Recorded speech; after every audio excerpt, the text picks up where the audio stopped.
जाना थायो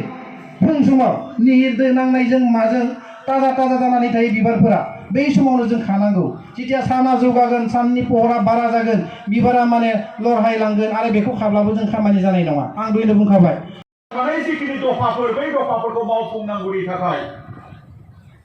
दिनै सरकारजों सावरायनाय दिनै सरकारखौ नारसिननाय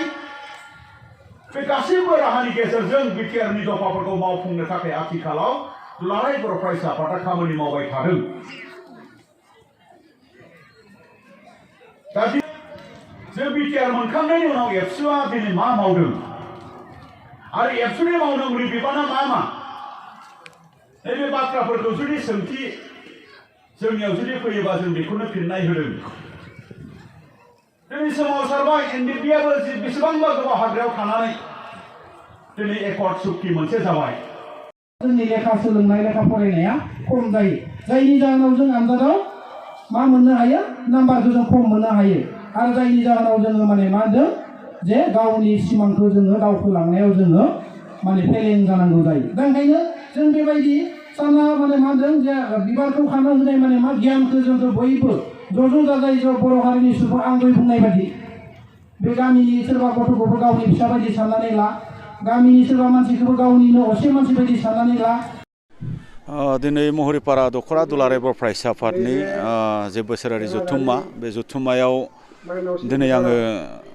बाहागो लाफानो मोननानै खोब गोजोनग्लायनाय मोनदों आरो जथेस्थ' आरो आं गोजोनग्लायनाय मोनबावदों जे बे जथुम्माया ओनसोलनि रायजो राजा ओनसोलनि माने गोरों गोरा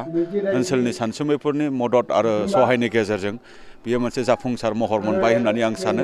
मानो होनबा बेवहाय जेबायदि रायजो राजानि मोनसे लैहोर बाहागो लानाय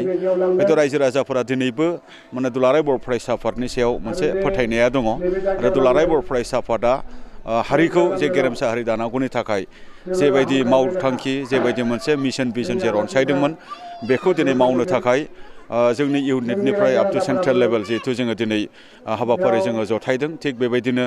दिनै मिरु आफाद जिल्ला आफादनि बिथोनफोरखौ लानानै दिनै महरिपारा दख'रा दुलाराय बर' फरायसा आफादाबो फैबाय थानाय माने समाव खामानि मावलांनो थाखाय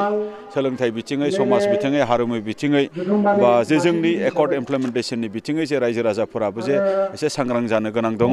आरो रायजो राजाफोराबो जे एसे मावनो गोनां दङ बे बिथिङै जथुम्मानि गेजेरजों रायजो राजाफोरनो दख'रा आफादा मेसेज होदों आरो बेवहायनो रायजो राजाफोराबो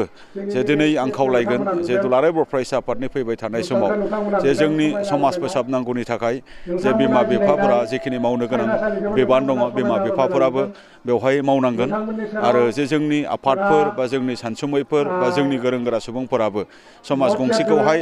गेबेङै आरो गुन गोनाङै लांनांगौनि थाखाय बयहाबो बिबान दङ बिनि थाखाय बयहाबो खामानि मावनांगोन मानो होनबा दिनै समाज मोनसेखौ दानांगौनि बेलायाव जोङो दिनै समाजाव माखासे बेंगुर आखुथायफोर जेरै जौ ड्राग्स बायदि मैया बेफोरखौ जोङो फोसाबनानै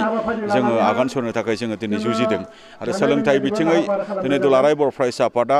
आदब आरो गुन गोनां सोलोंथाइनि मावथांखि फोसावनानै दिनै सनितपुर जिल्लायाव दाखालिनिफ्राय साइकेल हान्जा सुरनाय 26 थारिखनिफ्राय बेयो सोलिबाय थादों आरो बे हाबाफारिया गासै जिल्ला गासै दख'रा आरो गासै बर' गामिफोराव बियो फैबाय थानाय समाव सोलिलांगोन जोङो बेखौ आसा खालामदों आरो बेबायदिनो जे दिनै जोंनि रांखान्थि जौगानांगौनि थाखाय जे जोंनि नैबे जथुम्मानि गेजेरजों दख'रा आफादनि जोंनि जेनाखि मेसेज बेनो जे बा दुलाराय बर' फरायसा आफादनि मेसेजआ बेनो जे जोंनि जे आबाद जौगानायनि खोथा बा बेफार बानिज्यनि खोथा बा जोंनि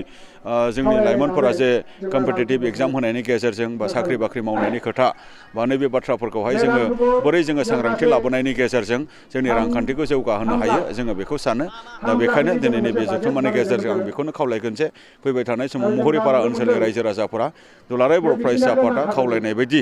जे एकर्ड इमप्लिमेन्टेसननि थाखाय जिखिनि सहाय आरो मदद बेखौ जोङो मोनलाङोब्ला एकर्ड इमप्लिमेन्टेसनाव जेबो उसुबिदा जानाय नङा आरो एकर्ड इमप्लिमेन्टेसन खालामनो हानायावनो रायजो राजा फरायसाफोरनि जौगानायनि बाथ्राया बेवहाय हाबनानै दङ आं बेखिनि बाथ्राखौनो बुंबाय जे बाथ्राखौ सोंदों प्रश्ननि उत्तरखौ आङो होनो लुबैदों जे 2014निफ्राय दुलाराय बर' फरायसा आफादा इसु दङ होननानै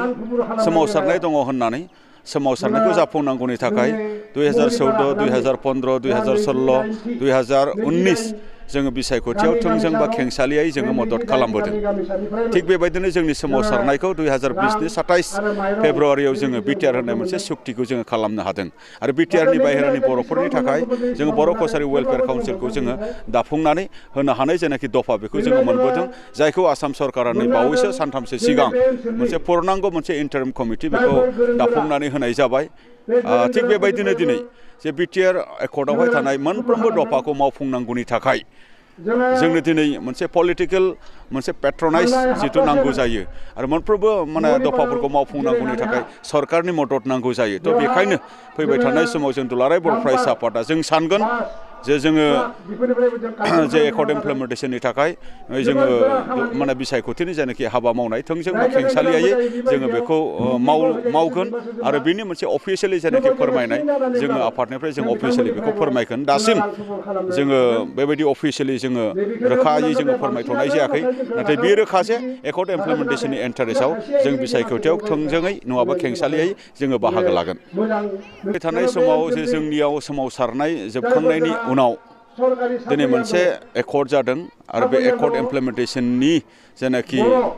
जाफुंनायावनो रायजो राजाफोरनि मोनसे जौगानाय आरो रायजो राजाफोरा एकर्ड इमप्लिमेन्टेसननि थाखाय जे दुलाराय बर' फरायसा आफादा खावलायनाय जेनाखि फैबाय थानाय समनि जेनाखि जोंनि मदद